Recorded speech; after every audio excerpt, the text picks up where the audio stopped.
out there. I am Cherina Williams, podcast host of I've Got This Kid, and also homeschooling mom of two. I'm also a speech and language pathologist by trade, and I am excited to be here taking you guys' questions and just getting more information, giving out more information, should I say, to everyone who is out there needing it during today's climate. So we're just going to be covering everything, and as questions come in, I will answer your questions, and that is what I'm here to do. But just for now, I am going to wait for people to start to join in because I believe we are a little early. So yes, that's where we are. I'm so excited.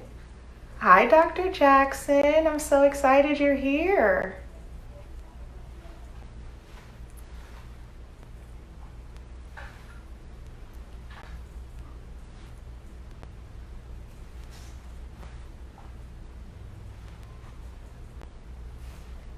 I wish I knew how to use this thing to wave back at you guys. Let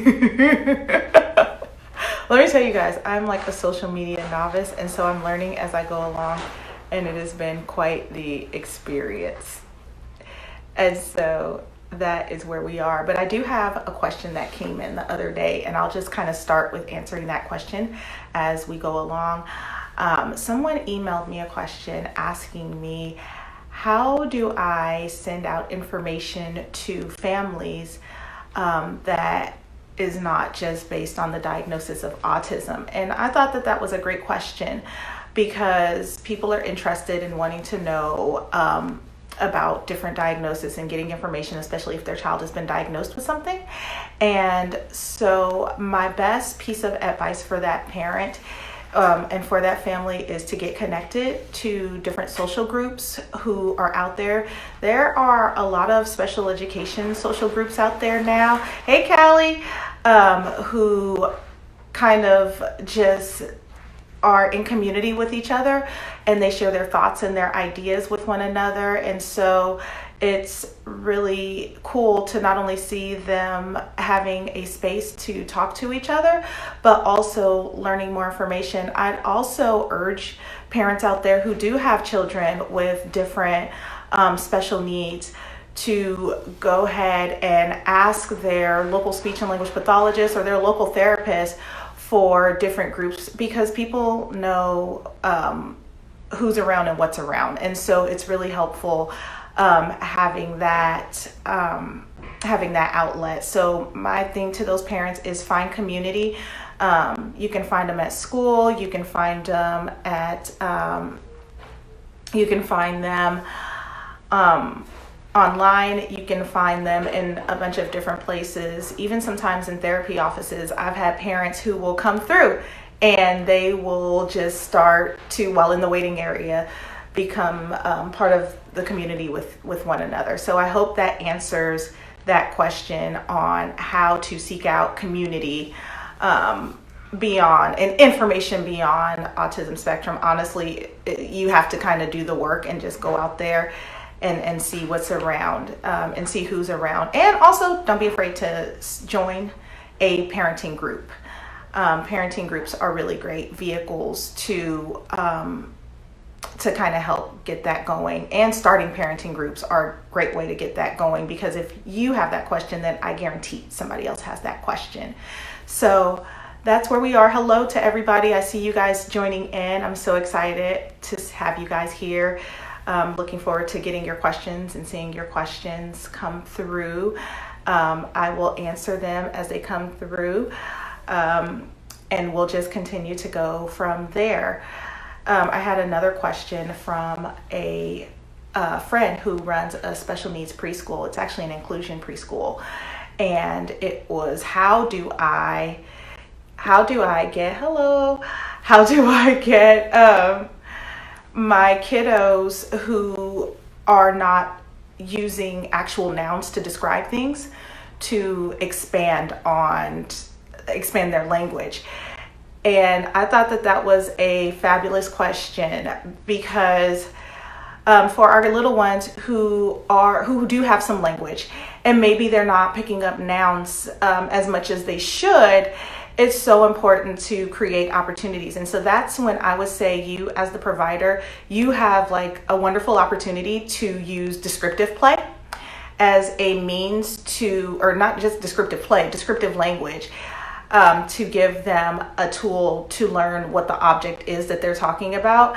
And also being direct with them and saying, I'm not sure what you're talking about. If they are using it as a describer, it just depends on the kiddo. I would try that and see if that helps.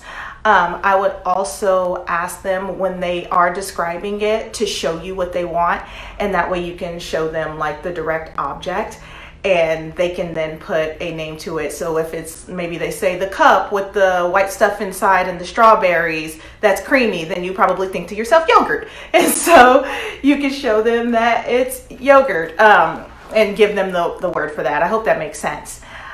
So that is something else that you can do. I hope that kind of helps out the scenario. And also using peers as a tool is a great way. Kind of watching how they are dialoguing with one another, and narrating like what the other person should be saying, especially if they're getting into that situation where peers are like, I don't understand you, I don't know what you're talking about. Then you can kind of act as like the moderator for them to give them the words that they need.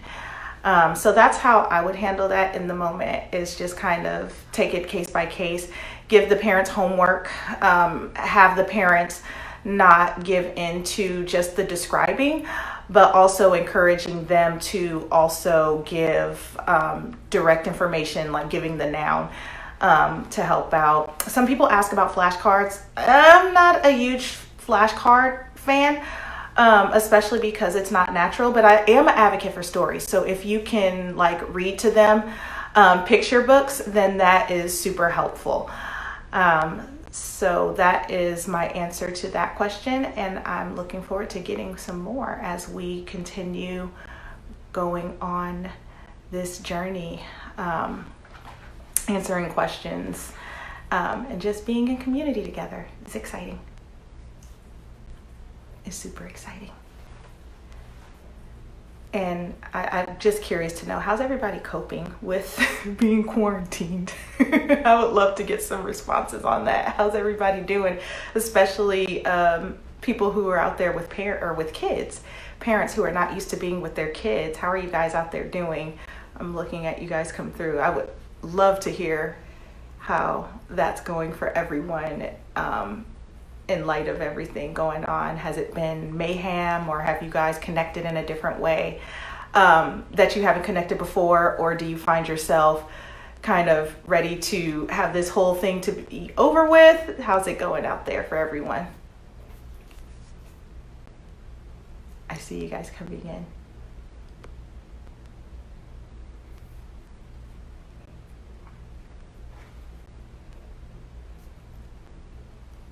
So for us, we homeschool already. And so we're kind of used to being inside in each other's space. So we didn't have that, adjustment of being together all the time, because we're already together all the time. And it's not a bad thing. It's taught us how to reconnect in a different way. We started homeschooling last year. So we've kind of gone through like the hurdles that I see everybody else going through right now. Some of the things that we do is we keep a schedule, and I think it depends on the family. Having a schedule has been so helpful, and sticking to that schedule has been even more helpful. But I'm sorry, I just saw somebody comment. They're ready to be done. I understand. But I'm telling you guys, sticking to a schedule is extremely helpful. Having everybody know what's expected of them and what they should be doing at all times, at least during that homeschooling time or during that teaching time. For the ones who have smaller kids, if you kind of can keep to the same school routine, if you don't know what that is, I would connect with the teacher and say, what does a typical day look like for you guys? And I would try to stick as close to that schedule as possible. Of course, it's going to be shorter because there's not 20 plus kids in your home. There's you and the siblings. So I would definitely create like a calendar so everybody knows what they should be doing. And also, don't think, parents, if you are homeschooling, don't think that you have to do everything and take the lead on everything the entire time, because certain things your kiddos should be independent with. For example, if you have I have a fifth grader, and some of her stuff she's pretty independent with. She doesn't need me for it. And I've kind of taken the role as being a guide versus being like in front of her and just talking to her all day. So don't think that you need to do that. If you teach the skill and you teach it right the first time, then they should be able to kind of be independent. And that's the same model that teachers do. They teach it, and then they do some activities together around that. And then the kiddo goes off on their own and does their thing, and they apply it independently. And that's how you kind of learn what your kiddos can do and where they're at. And it helps you not feel like you have to be in the driver's seat for 5 hours a day. So I do recommend having that kind of stuff like mapped out. And then if you have like multi-age kiddos, know that your little ones can learn a lot of the stuff that your big ones are learning. So like for my younger kiddo, I include him in our history and social studies, just working smarter and not harder. It just makes sense for us. He can keep up with it. As long as they can keep up with it, then there's no reason for you to have to teach 10 different subjects to 2 different people. So I would say try that out for you guys who are out there, and write it down in a place. Don't just tell them the schedule, because they'll keep coming to you. And that is something that you want to avoid. Try to make sure that they have it in a place that's visible. So wherever you guys are doing homeschooling, whether it's at the dining room table or it's in the living room, have that schedule. And it doesn't have to be anything super fancy. Just intentional. You come in, we do our morning check-in, we do our assignments, and maybe it's English first and then math, and then after math we take a break and we go play outside, because we can still play outside. We have that on our side, so we can still do those kinds of things. And then we maybe come back and do some social studies, or we come back and do other things. So it all seriously just depends on your child, their age level. For your high schoolers, they should be a lot more independent anyway, except for like maybe in the math, the new instruction, that should like be something that, again, you teach it, you do something together, and then they go and do it on their own. And it also gives you a really good gauge on where they are and what they can be doing. So you guys can totally do this. It just is the initial hurdle of, oh my gosh, I'm homeschooling. And I didn't want to. I chose to homeschool, so I understand. Like for you guys who are out there like, I didn't sign up for this, but you could do it. And also, don't take for granted like reading time. We incorporate a lot of reading into our daily schedule.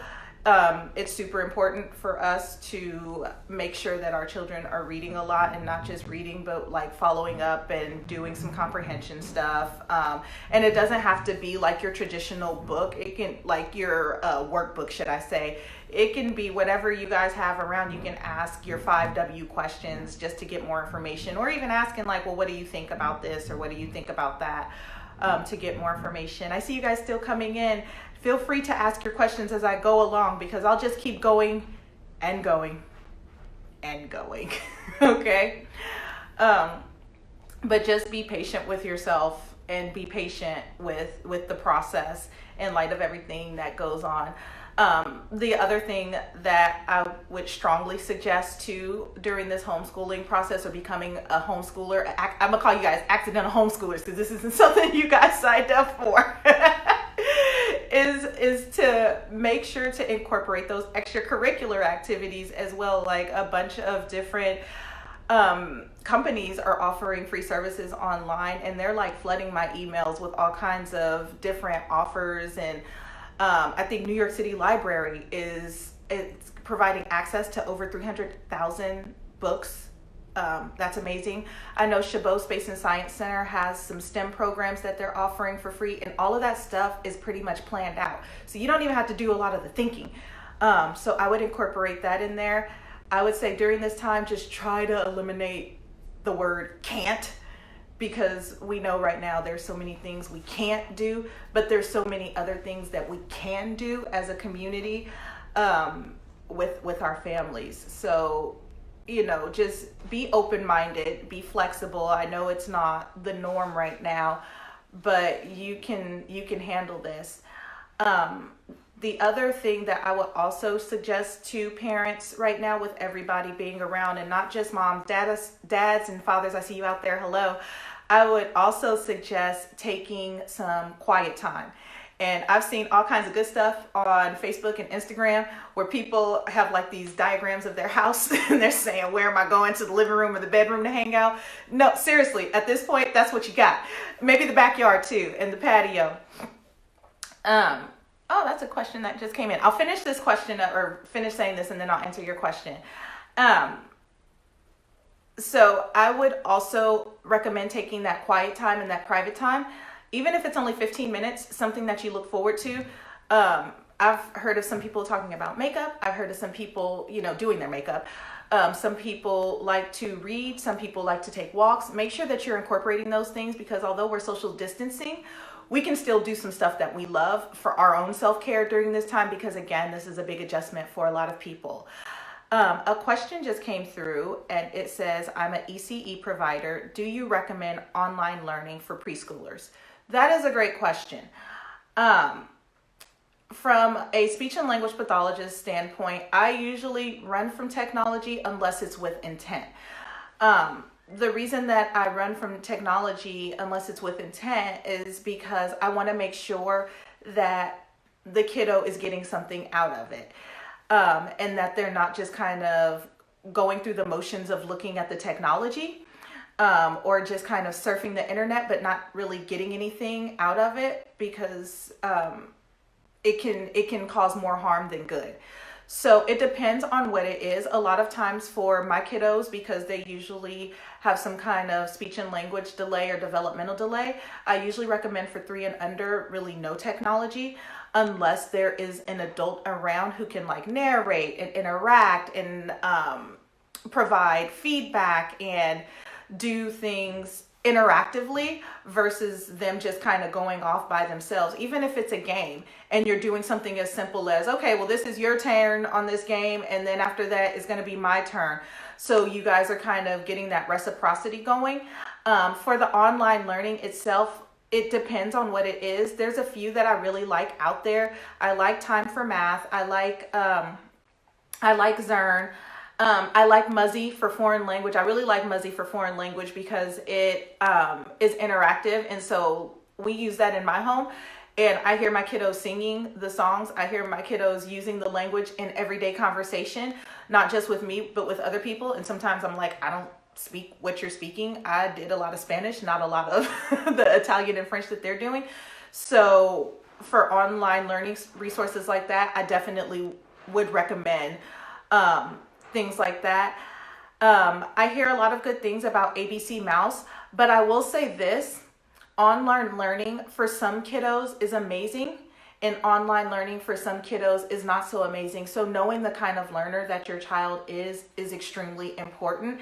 And as an early childhood education provider, like, you have the knowledge base about types of kids who are out there, types of learning styles. And so maybe some kiddo does good with interaction, while another kiddo might do good with maybe not like the interactive, but something that they can just kind of listen to. Maybe they're more of an auditory learner and they like hearing things. Me, I'm kind of like the hybrid. And so I like hearing things while I'm doing things. One doesn't work better for me and over the other. And so I would say for your little kiddos, find that balance and just make sure that you know what your goal is in mind. I hope that answers your question. I see you guys still coming through. Hello out there. Thank you for coming in. And please keep sending in your questions as we go along, because I'm seeing them come through. And as they come through, I will continue to answer them. Of course. Of course. I'm happy to help. So, I'm sorry. I've got my own little sugars around here making noise, doing their thing. They're nothing but fun at this point. So yeah, that would be my recommendation for online. Just know your kids, and not just for providers, for parents out there at home. Know your kids, know their learning style, and know their needs, and know the balance. For example, our math program is a hybrid between online learning and one-on-one learning. For one kid, they do great with me teaching them first and then going online. The other one, they can just do it on their own, and it doesn't matter which order we do it in. So the more you know your kiddo and the more you learn about them, and this is the perfect time, try a few things out and see what does and doesn't work. And it'll give you more information and more insight. So the other thing, oh my goodness, yeah, see, we don't socially distance in our house. We're always with one another, so we're kind of used to this model. Oh, wow. That's a great question. A family that I serve asked if their child will grow out of their speech delay. Is this possible? No, not necessarily. I've had a lot of families who will say that their child was a late talker, and maybe there was somebody in the family who did not start talking until the age of like 3, 4, sometimes even 5 years old. And you have to understanding that at the time that your child is born, all the way up until they are ready for preschool, school age, that this is critical time. So from birth to 5 is crucial time for their speech to be developing. I'm assuming it's a speech delay and not a language delay. And speech, for you guys who are listening, is the sounds that we produce. And a lot of times, if a child is not producing a sound that is supposed to be mastered within a certain age, then it would be considered a delay in our world. And so with that being said, it usually gets progressively worse. And you'll even hear some adults who have never overcome certain speech sounds or learned how to acquire certain speech sounds. And it just gets, it is what it is. Sometimes it could be because they have like a tongue tie, which means that this little flip under the tongue is stuck, which prevents mobility and moving around. Sometimes it could be because the articulators are not working in order. Like there's a bunch of different reasons. Sometimes I hear like the muffled speech where the person isn't really opening their mouth. And even with opening their mouth, like it's a coordination thing.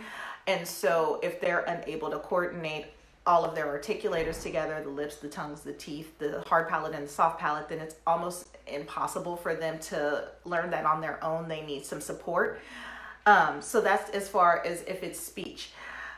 Usually speech sounds you have until about the age of 8 years old to gain all the speech sounds, but it depends on the researcher who's providing the data. I believe between 7 and 8 years of age is usually where the R is mastered.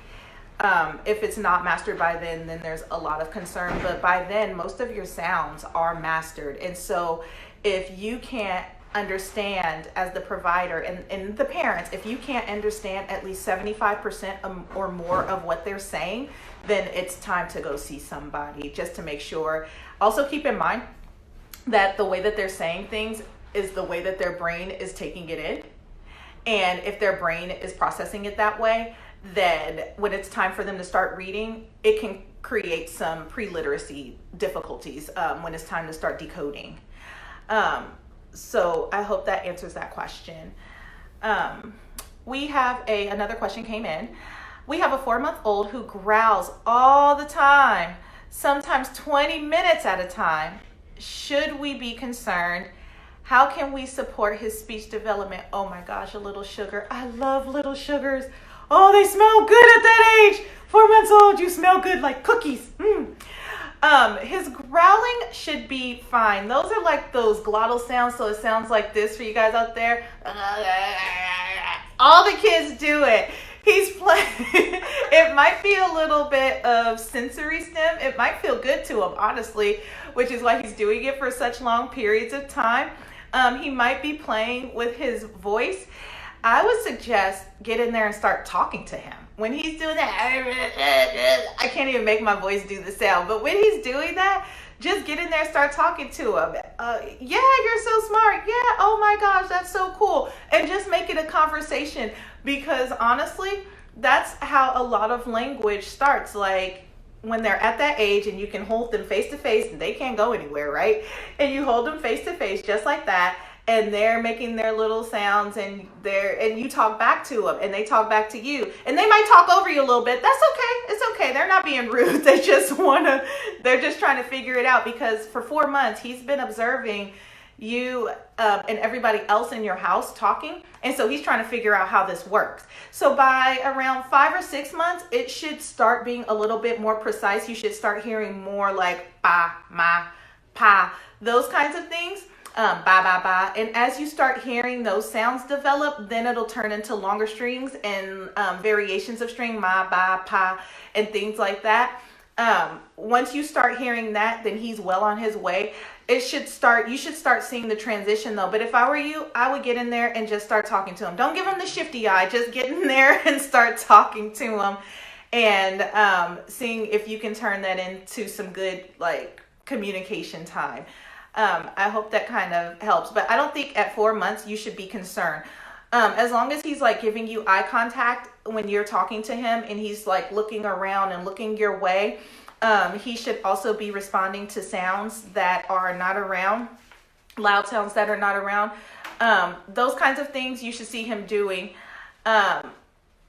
And you should also be looking for him, like if you're playing with a toy or something like that, like he's following and tracking the toy, like you should be seeing those things at this point. So those would be the things that I would be more so concerned about. Like if you have a toy in his face and he's kind of like doing one of these, but it's clearly like right in his face, I would definitely then kind of hone in and zero in. And even if that is happening, you can still kind of undo that and kind of teach him how to track and how to play. But those would be the things that I would be doing with him at that age. And 4 months is a fun age. That's a really fun age. So get in there while they still smell like cookies. All right. Another question just came through. Will be a problem with making friends?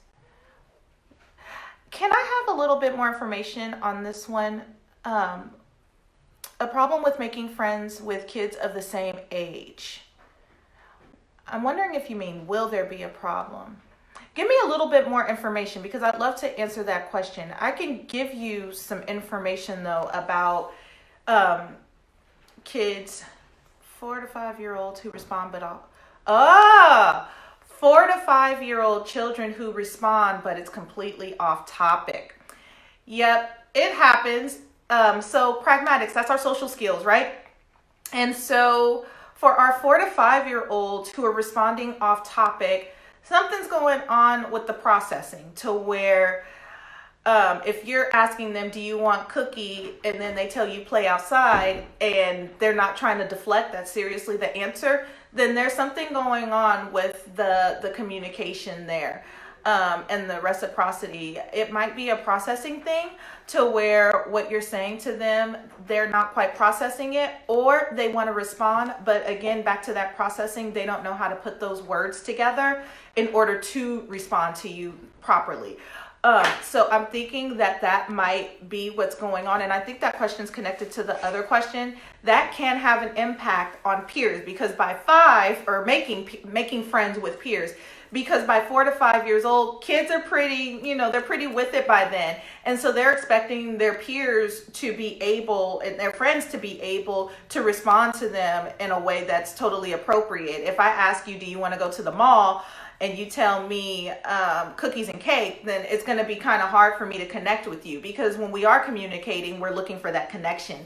And so if I keep communicating with you, but you're not really responding to me and we're not making that connection, then it does get difficult to make friends.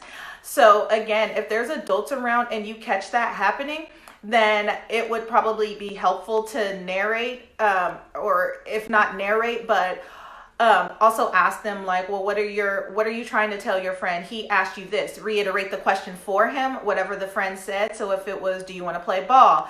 And he said, mommy, go outside. Then you can come in and say, no. He asked, do you want to play ball? Do you want to play ball? And give him the question again, because he or she may need a few times to process what's being asked of them. Or they're just not quite sure how to respond. Either way, if that is happening, I would suggest going to your pediatrician for a referral. Once you are able to go to a pediatrician to get a referral, and talk to a speech and language pathologist, or from there get a referral for a speech and language pathologist to check out their social skills, just to make sure that everything is going the way that it's supposed to. But 4 to 5 years old, it's really important. They're learning how to be social with their peers. They're learning how to be social with the world around them. So it's really crucial that you guys get in there and kind of figure out now how you can be supporting him with direct goals that are tailored towards his needs or her needs. Super important at this age. Encourage the friends around him at school, or talk to the teacher about strategies that they can use within the classroom. Hey, I noticed that little Mikey is having difficulties communicating with those around him. How can we help him in the classroom? Can you help in the class be a tool for him? Can you help now with your homeschool community, right? How can I use the people around as a tool? We're not going to be quarantined forever, and there is going to be that transition back into the community. And so just having those questions in your mind would be super effective. Another question just came in, and I hope that was helpful. Does delay in language affect social cues as well? Like understanding the rules of group games on the playground? Absolutely. I'm going to read that question again because I was reading it and answering it. Sorry, guys. Does delay in language affect social cues as well? Like understanding the rules of group games on the playground? Yes, it does. We use language in 2-3 different ways. We have expressive language, the stuff that we say. Right now, I'm using expressive language. You're listening to me, but you're also responding back and giving me a form of expressive language, written language, right? And so that is the first part of language. Then there's receptive language, the stuff that you understand. So if I'm talking to you right now, you understand what I'm saying, right? And so those are the main 2 parts. I talk to you, expressive. You listen to what I say, and you're probably going to respond back, receptive language. There's that third piece. How do we take the stuff that we say and the stuff that we understand, and we use it in social cues, in socialization, in society, right? That's the pragmatic piece. So yes, if I don't understand what you're saying, or I'm tuning out because I cannot pay attention to what you are saying, then it is going to be extremely difficult for me to understand what the playground rules are. The reason being is because so much may be going on, and I'm assuming that, this kiddo that you may be talking about is too much to take in. The excitement of play, the excitement of making friends, the excitement of playing with my friends, the excitement of the ball over there, right? And so playground rules may be a little bit too much to handle, or it might be holding on to that information that this is the stuff I cannot do, or it may be a little bit of impulsive behavior to where I know I'm not supposed to be doing this, but I can't stop myself. And so those are all things that can definitely impact their ability to be in community with those around them.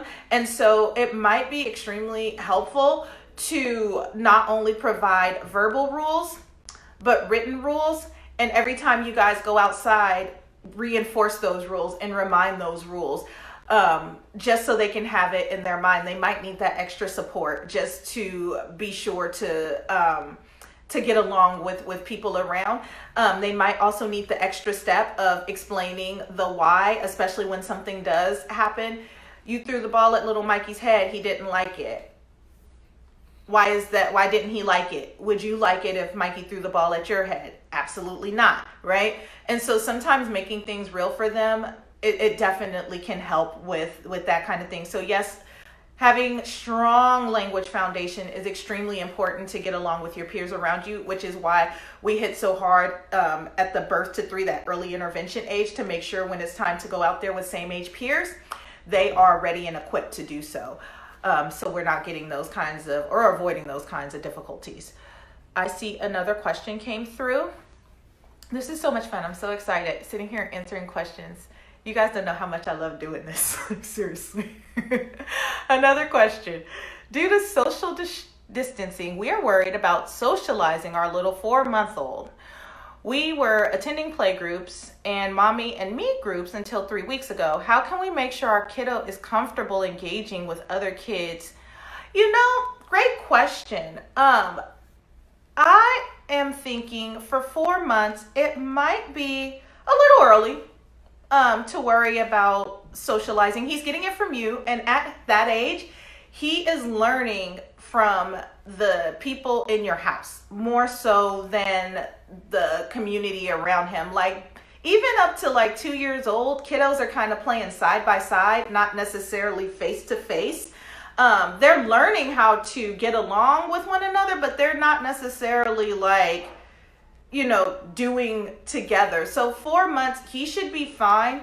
I think, I'm praying, I hope that this will be, our quarantine time will be over before he hits like that toddler age. Usually around like 12 months to 18 months, you can start kind of like being intentional about that. And even for some of my families who keep their kiddos full time, I make suggestions, and this is for 2 years old to 3 years old and up, until it's time for them to go to school. I suggest a lot of times library group time. I know we don't have that right now, but library time is a great place.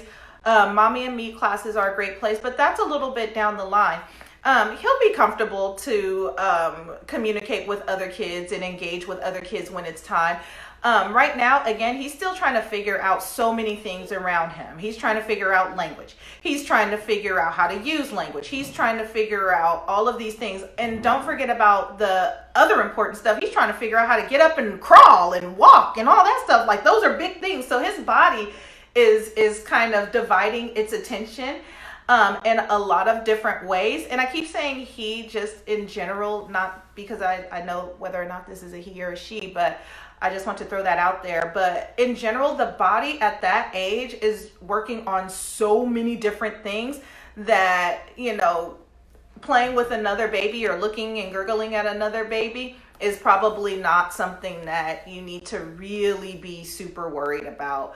I'd rather you guys keep each other safe. And again, I talked a little bit earlier about this, that face-to-face time to where you're looking at them and they're looking at you and you guys are kind of just going back and forth. That's the best building block you can give that little sugar at this time, because even if you are taking him out in the community, they have so much more time at home with you and they're learning everything from you. So I hope that answers your question. But I would say once this is all over, keep going to mommy and me groups. Because honestly, that's not just for them. That's also for you. That's helpful for you to just get out and know that you're not in the trenches alone caring for this new little sugar, because there's so many different things that take place during that time and stuff changes, and you don't want to be an island raising a baby. So, I have a question, a kind of question. Give me more information. Somebody's asking about having a child on medication. Ooh, I love this question. Okay. If you have a child with ADHD, should we use that during the homeschooling period? Ooh, I love it. Okay, my take on it first and foremost is that if possible, if at all possible, try to stay away from any medications just because their little bodies have to metabolize that stuff for so much longer. This is my thing. If I were in your shoes and I had a kiddo who needed it to focus and attend, right, in school, then by all means, give it to them, because that's, what the doctor prescribed, and that is the best treatment plan for your child. Now, if they're at home and you're like, they don't really need it at home.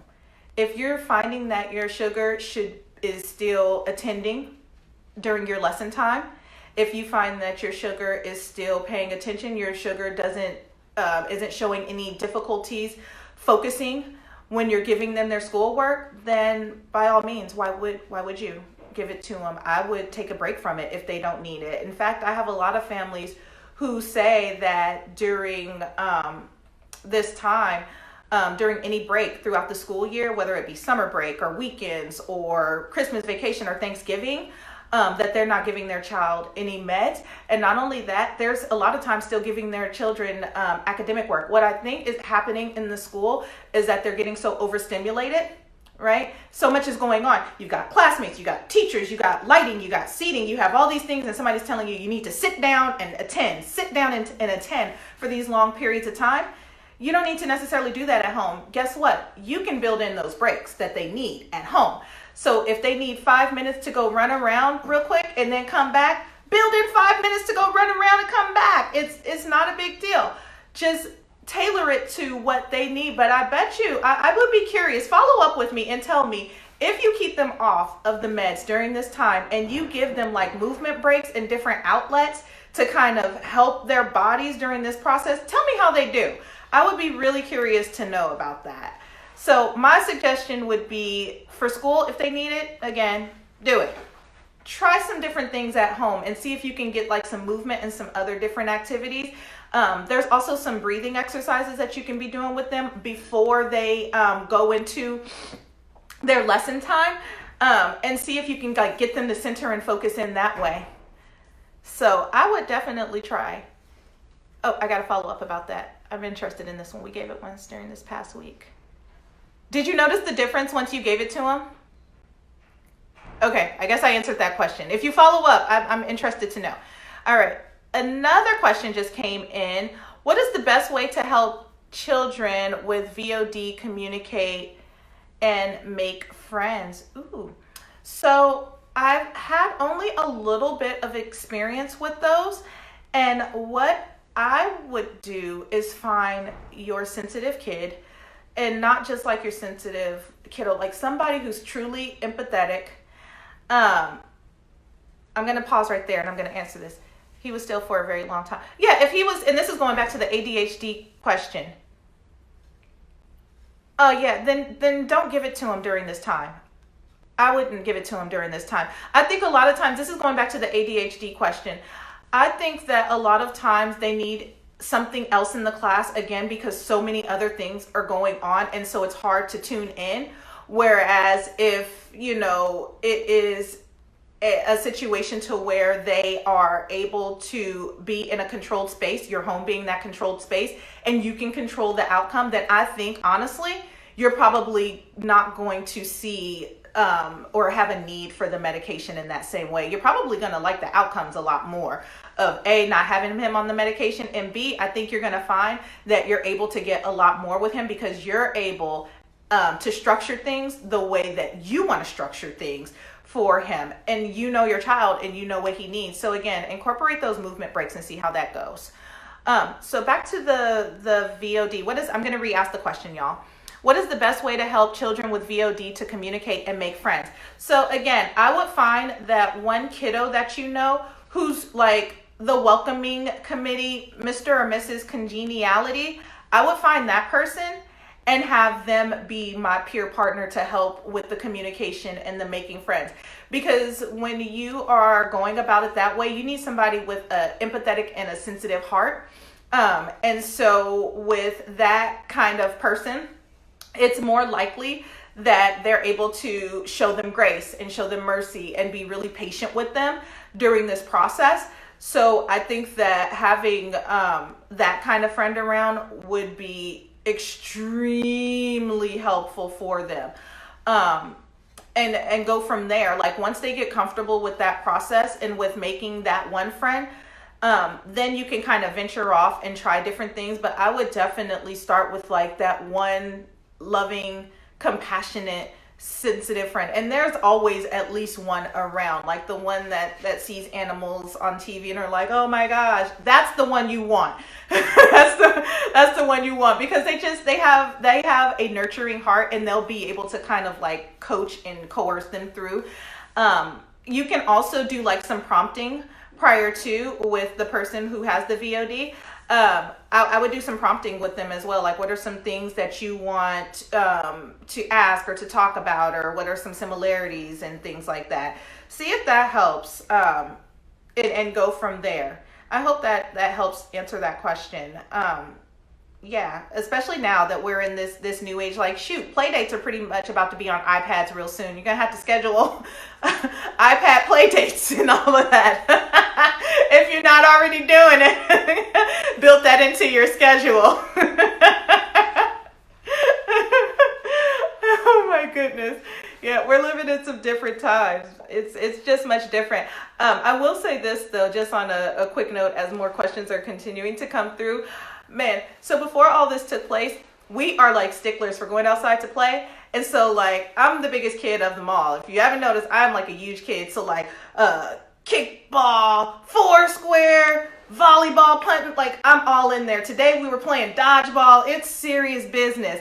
I'm a kid, and so I'm already comfortable with just going outside and playing. How have you guys been doing with the ones who are not going outside, who are not used to going outside and playing with the kids, or just getting out and having to adjust? Has anybody been increasing their play outside? It's definitely a different way to get a workout in.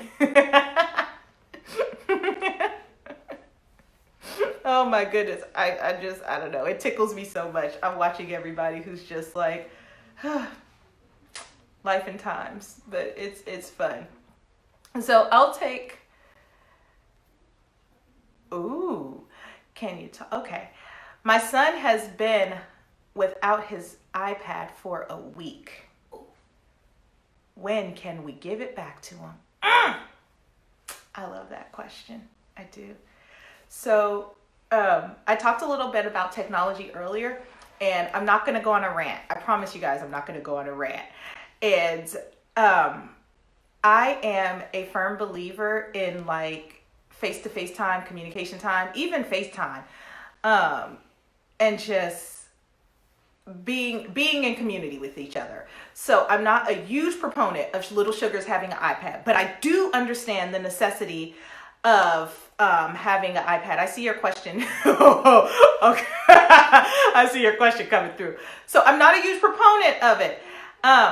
He needs something else to do, is what it sounds like. Again, I'm saying he in general, because I don't know if it's girl or boy, but I'm going to say he needs something else to look forward to. And so I would start small. He's been without it. He can live without it. We live without it. He probably needs a break from it, or it needs to be more controlled.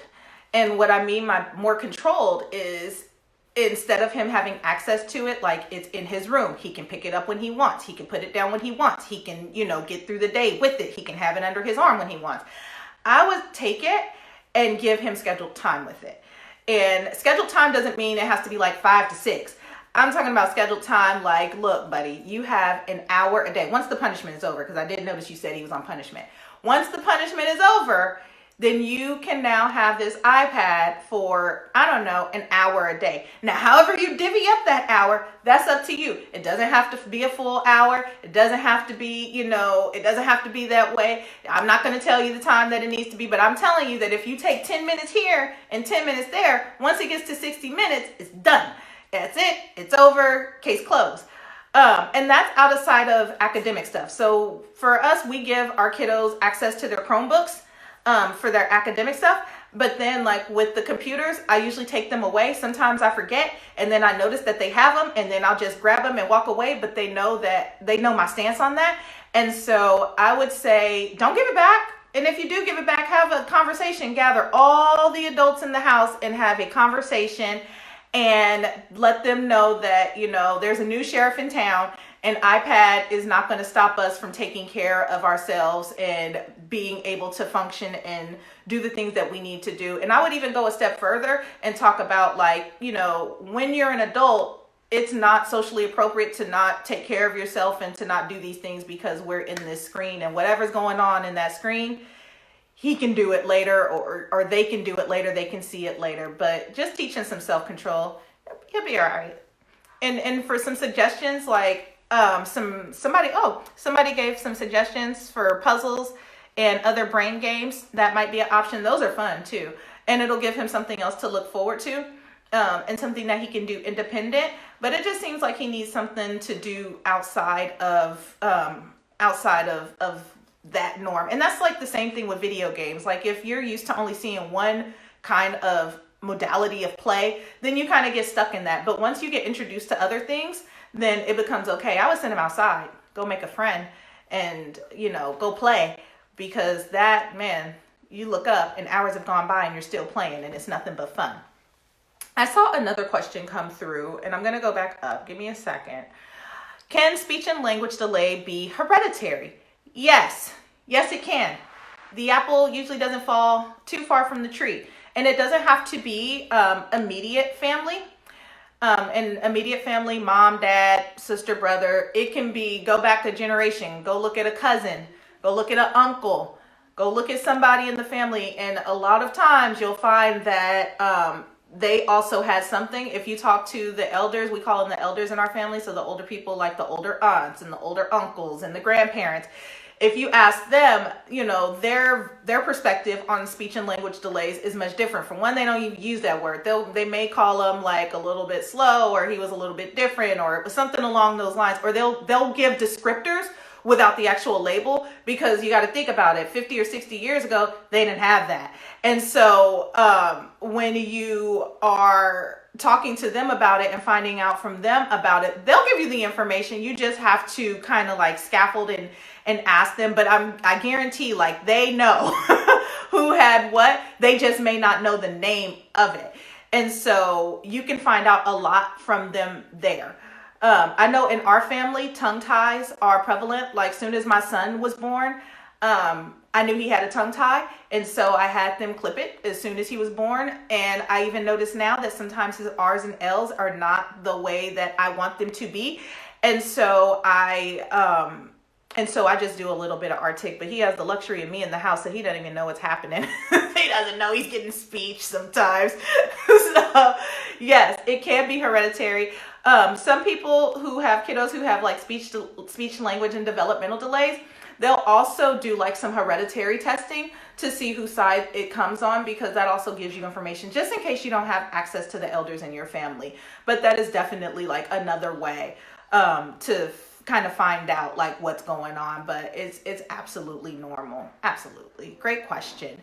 And I think I'm going to just take one more question and kind of wrap things up. So if you guys have anything else out there, then go ahead and ask. This won't be our last time. I'm thinking we'll do a podcast one week, because podcasts are dropped bi-weekly. So I'm thinking we'll do one Sunday podcast. The following Sunday, we can have a Q&A. You guys can ask questions about the podcast, follow-up questions, or you can bring me these questions. These are great questions. I would have never thought about a lot of this stuff. This stuff is just kind of swimming in my mind. And when you guys ask, I love answering. So it's not a huge deal. Oh, also, that's another thing. Tomorrow, I think, or either tonight or tomorrow, a podcast episode will be dropping. Yes, I know it's supposed to be bi-weekly, every other week, but I thought it was so important during this time for us to address having to become a homeschooler. Again, I called you guys accidental homeschoolers because you didn't sign up for this.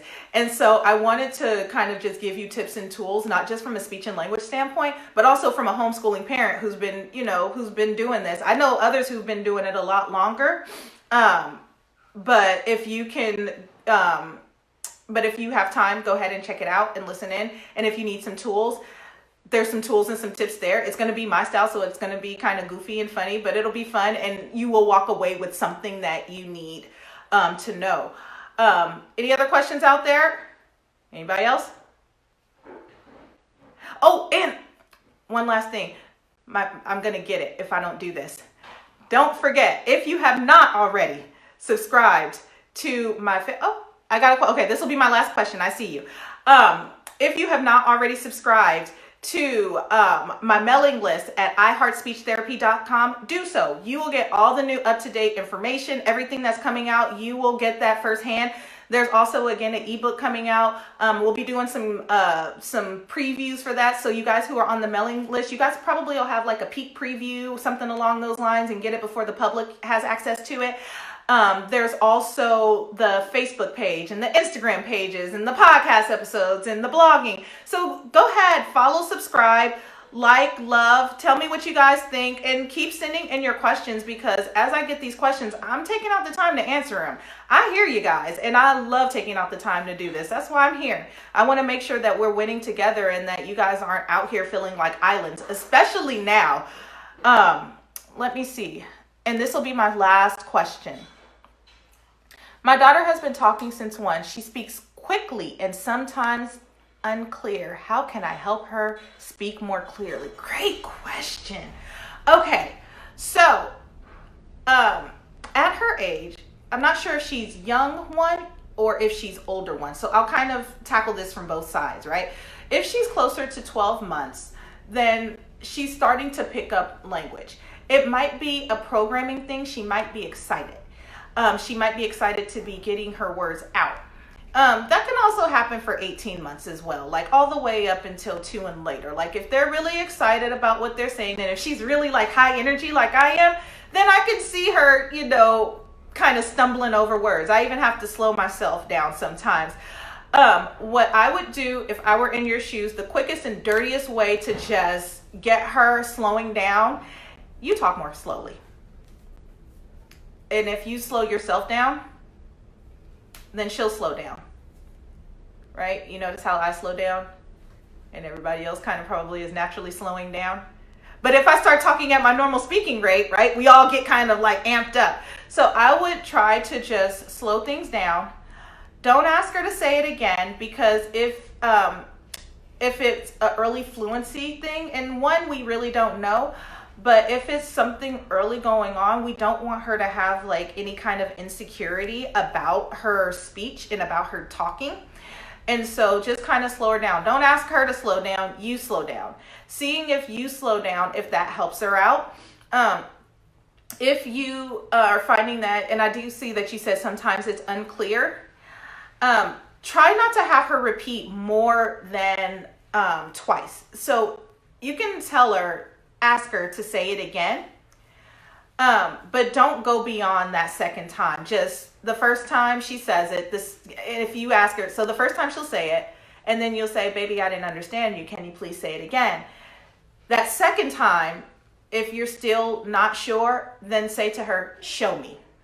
And if she shows you, if it's something it's tangible, then she'll go and show you, and then you can give her the words. Oh, you wanted your cup. Oh, Mickey Mouse did this. Oh, you can kind of reinforce it and model that language for her.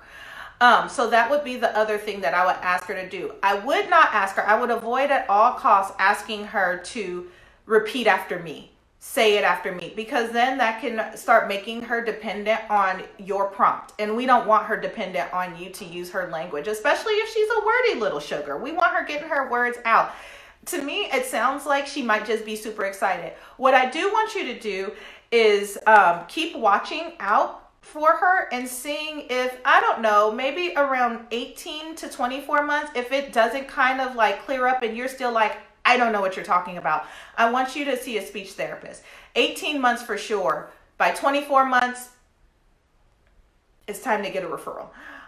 Just to make sure, because if it is something going on, then it's better for us to undo it while she's really young, instead of waiting until she goes into the school and she's having to fight to learn how to reprogram her language and her speech. I hope that makes sense. I hope that helped. So first, slow down. 2, don't ask her to repeat after you. Just ask her to say it again. And then 3, ask her to show you. All right.